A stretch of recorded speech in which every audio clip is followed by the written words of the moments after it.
देंगे। इसकी आज के डेट में कोई गारंटी नहीं है।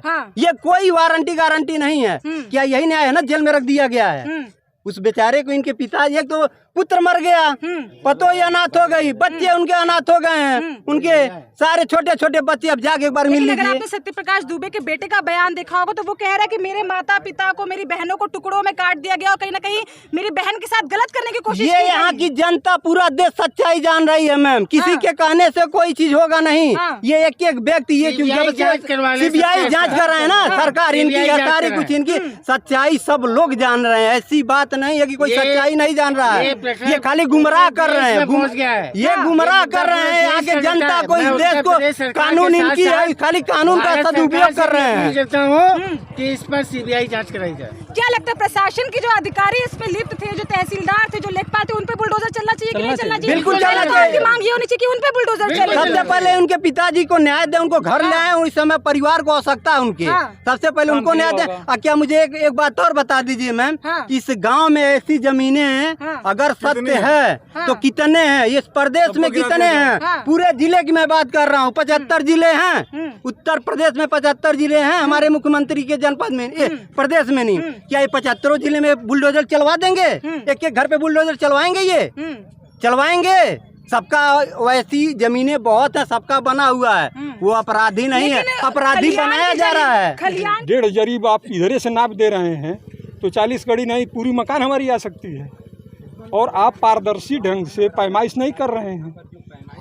जब धान की फसल लगी हुई है तो उसमें पैमाइश संभव नहीं है, अभी तो हो नहीं सकता। और आप एक दिन का नोटिस देते हैं और दूसरे दिन हमको कहते हैं कि आप उपस्थित होकर के आपत्ति दीजिए, जबकि नियम यह है कि कम से कम 15 दिन हमको समय चाहिए आपत्ति दाखिल करने के लिए।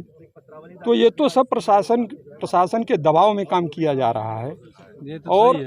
और अधिकारी जो हैं, जब प्रशासन ऊपर से दबाव रहेगा तो अधिकारी अपने आप डर से जो प्रशासन कहेगा वो करेंगे। हमारी आपकी बात रखी नहीं जाएगी, मनमाफी काम करेंगे, एक तरफा कार्रवाई हो रही है। बिल्कुल एक तरफा कार्रवाई हो रही है। सब मिला जुला करके इनका यही मकसद है कि इस मकान को गिरा दिया। इनका एक ही मकसद है। मतलब बुलडोजर कहीं कानून में है नहीं चलाने का। बुलडोजर चल ही नहीं सकता। क्या 67(1) की कार्रवाई सिर्फ इसी मकान के लिए चलनी चाहिए? पूरे प्रदेश में कई हजार मुकदमे जो है पेंडिंग हैं, क्यों नहीं उसको डिसाइड कर रहे हैं? और आज तक क्यों ये मकान नहीं उसमें थी और आज आ गई? क्या लगा पैमाइश से? पैमाइश गलत हुआ है। पैमाइश किसी चिन्हित जगह से हुआ ही नहीं है। सिवान से होता है ना, पत्थर से होता है। और इस समय कैसे आप पैमाइश करेंगे? इस समय तो पैमाइश नहीं हो सकता। फसल लगी हुई है। बाद पैमाइश होती है ना। 2 महीने का समय दीजिए और टीम गठित करके और पैमाइश कराइए।